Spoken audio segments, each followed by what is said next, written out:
In today's video, I'm going to teach you how to add a new user to your account. It's a straightforward process, so let's dive right in and get started. First, you'll need to log into your account.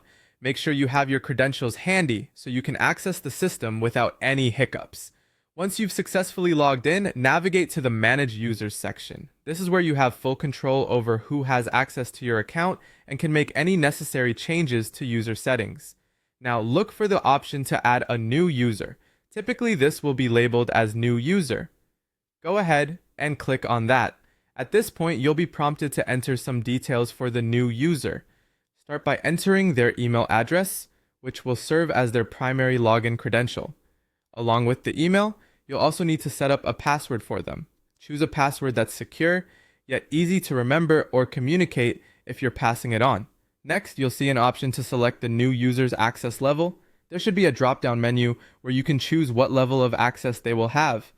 This is crucial because not only do you want them to have the permissions they need to get their job done, but you also want to ensure your information is kept secure.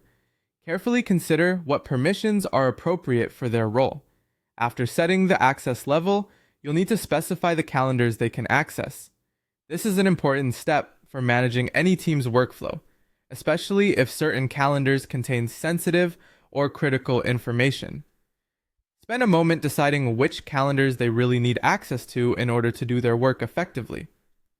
Now, there is an optional step you can take. You might see a checkbox for allowing the new user to export clients and appointments.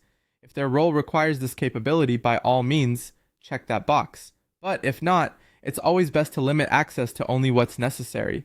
Once you've double-checked that all the information is correct and all the necessary permissions are set, go ahead and click on Add User. This finalizes the setup process on your end, but there's one more step to finish things up. Finally, you'll need to manually notify the new user of their username and password.